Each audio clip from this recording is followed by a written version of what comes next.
Good morning, folks. It's Lindsay Houston with SPS back in the building with another SPS Monday Motivation. Hope you had a great weekend. I had one. Got to spend time with my daughter. She's getting her hair braided. It's a new experience. Hey, getting hair braids and wearing Jordans, I never would have thought, but my 11-year-old is coming to her own, so we had a good time, and I'm looking forward to a great day today. I get to spend some time with some friends. Shout out to Olivia Martin and with Wells Fargo team. I'm going to be playing with her foursome over at the Highfields outing today. Shout out to Brian Filson and all the great folks at Highfields. I served on the board for them 3 consecutive times, and it was a great experience. I'm looking forward to that. So I'm reminded of a professor I had back in the day who said, look, I got a tea time. So he'll try to talk to you after class for a little while, but then he got to go. But no, it's a great topic I want to talk to you about. I'm very excited. And it's very apropos for a day like today, being at a golf outing, a networking event. And that is, don't ask me what I do for work.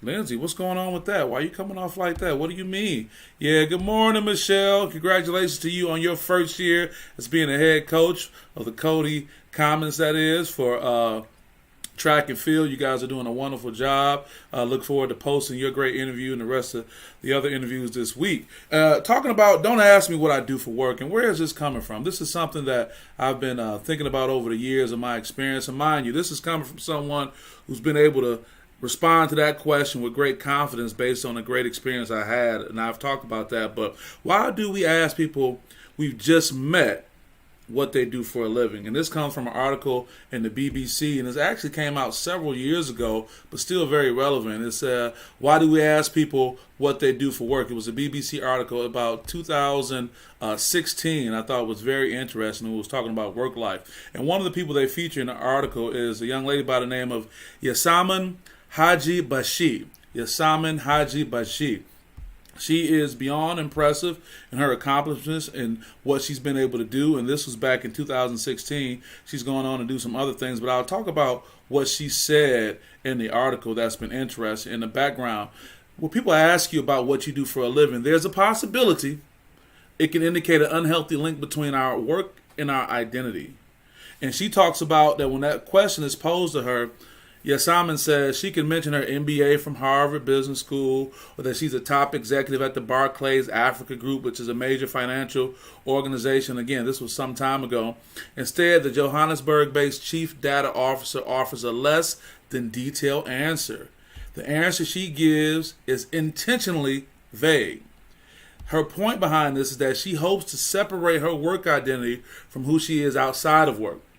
She says, I would like people to get to know me before they know my credentials. She says, I love that. That is some smooth talking right there. No doubt I can appreciate that comment based on what we're talking about today. I got my brother Kevin Marshall's in the building. Good morning, brother. How you doing? The topic today is don't ask me what I do for work, because here's what I want to get at, folks. The reality of it is this. Again, I talked about being on the side of having confidence in the job title that I've had, whether it's been working for the top executive in the state, referring to the governor of the state of Michigan, whether it's been even as a young person working in Mayor Archer's office, being in corporate America with a very commanding salary, and I'm grateful for the money that I make today as well to keep me on par with that lifestyle. But here's the part I want to give a warning for. And rarely on my Monday Motivations, if I can remember, if I've given a warning to my viewers about something. You want to be careful with this. You want to be careful with where you're coming from when you ask someone what they do for work, because you have the potential, with what I'm going to talk about more, to be exposed as a bad actor. Lindsay, what do you mean bad actor? I mean, I can't, win an award? No, meaning that your intentions are really at a place of judgment. Shout out to my guy Vernon Richards, who said, you know why people ask you what you do for a living? So they can determine how much respect they want to give you. I repeat that. You know why people ask you what you do for a living?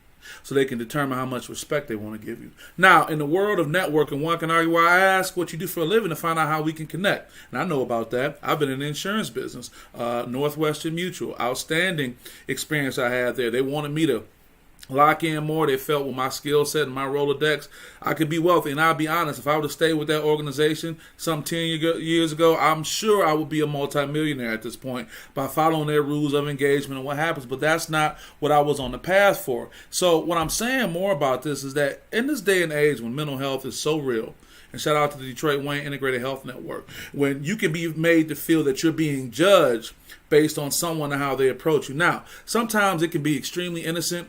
It can be someone just trying to make up a conversation, just like, hey, how's the weather? Or tell me about this. But then you get this feeling sometimes where someone is being truly a conscious bad actor. Now, there are unconscious bad actors where you may be doing that not even knowing that you're doing it until you're being made aware of it. But I'm talking about the conscious bad actors who so identify with their job that their job has become their identity. So they're not even really asking what you do. They're more so waiting to get an opportunity to say what they do. You know who I'm talking about. You know that experience. You know how people move like that. And what I want to really make a point of, in this day and age, you do not owe anyone that part of you. You do not owe a complete stranger who's coming as a bad actor or ignorant intentions to be able to open yourself up to be made to feel vulnerable. You don't owe them that. And we go into this political correctness about being out in the wild and this networking. This is 2023 post-pandemic. What your job title may be may not even be connected with who you are. So I got some advice for you what you can say. You can say something like, like she said, I don't really talk about my credentials until I get to know someone. That's one route. Or you can say, I'd rather ask if someone would ask me what I enjoy doing, not so much what my job is. Because if you think about it, if you're really out to make a connection, if you're really in the sales world and you're looking to stand out, being able to emote with someone and they can tell you what they're passionate about makes you more connected to them than what they tell you their job may be. We got a comment right here. I want to make sure I acknowledge that. My brother Kevin says facts. He's right here with me the whole way. You know how that goes. People want to be able to do that, and it's such a funny thing because if you say something that doesn't fit within what they want or what they expect, you can sense and feel the dismissiveness. Oh, okay. I'm going to the other way. Well, I was asking to see if you were somebody I wanted to spend my time with. You don't get to pick and choose and determine and put me in a box. Because to be honest, if I really talk about who I am and what I do, it probably will put you back so far that whatever you holding a flag for is not going to do anything. But let me talk a little bit more about the psychology behind the importance of how we take this approach. Also, those who inquire about work identity are simply trying to piece together some social status, like I talked about, in the same way some Asian cultures focus on lineage of the parents' wealth rather than the occupation. This is such a random statement, but I just saw the movie Crazy Rich Asians, right? I saw it. It was hilarious, and it speaks to that. But let's talk about the importance of you being able to retain your identity and not necessarily make your work identity be who you are. Because guess what? It causes less grief when the job is gone. What you mean the job is gone, Lindsay? Don't seek that negativity. No, I've been in roles where I've been making six figures and been the state director and been doing this and that, and I got a phone call saying, man, we shutting down. You want me to pay you out for your the next 3 months, or you want to work? I say, cash me out. That started my road to entrepreneurialism, Another comment is, my mother coming in saying, good morning, son. Good morning, mama. How you doing? Up early in the morning.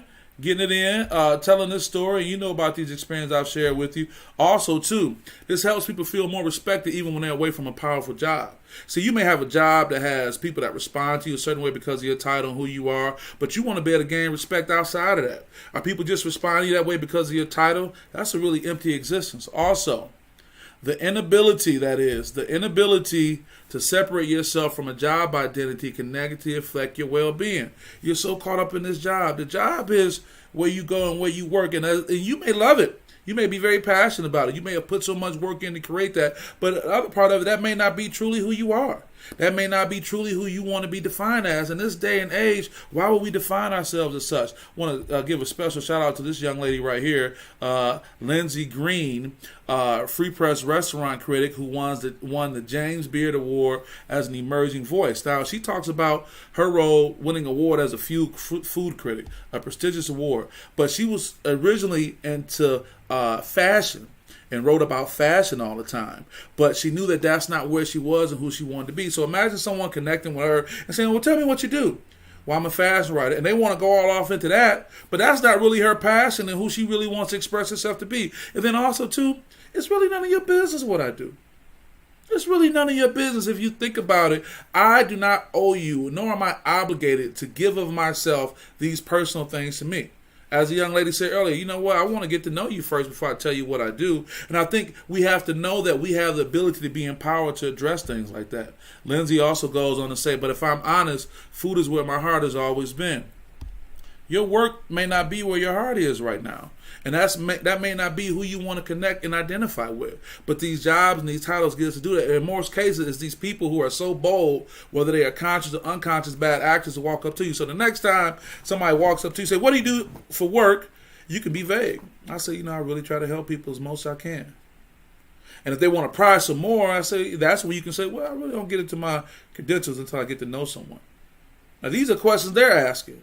You do not owe the world this. You do not have to set yourself up for pettiness, for judgmentalness, for any simplistic type of response someone is going to give you because they're trying to navigate the world in a one-dimensional mindset. I hope this can be something that can help you and can support you, because I know this impacts people's mental health in a major way. There's this duality of who am I as it relates to my job and my passion and what I have going on. And lastly, a lot of times people will use these job titles that may sound prestigious, but you may be either making more money to beat them in your work, you may be more fulfilled than them in your work, and you may be having more of an impact on the world. So keep that in mind going forward. My brother Marcel, good to see you, brother. He says, give them good words. Your job is not you. It's just a think you do. It's just a think you do. Exactly. It's just a thing that you do. Your job is not you. It's just a thing you do. And it's up to us to put that word out there to let people know. Shout out to you, Marcel, brother. It was good getting up with you, breaking bread. Looking forward to getting together with you soon. So, guys, I don't want to take too much time on this Monday Motivation. I want to, again, thank the Detroit Wayne Integrated Health Network. Because of their partnership, we're able to help people get great mental health resources in Wayne County. But if you're looking for a resource outside that, just feel free to reach out to DWIN, and they can help you in many ways. You can go follow us on social media. You can download the app by just placing the scan over this image right here, whether it's an Android or Apple. But also, if you need help for the 24-hour helpline, call 1-800-241-4949. 1-800-241-4949. And lastly, don't ask people what they do for work.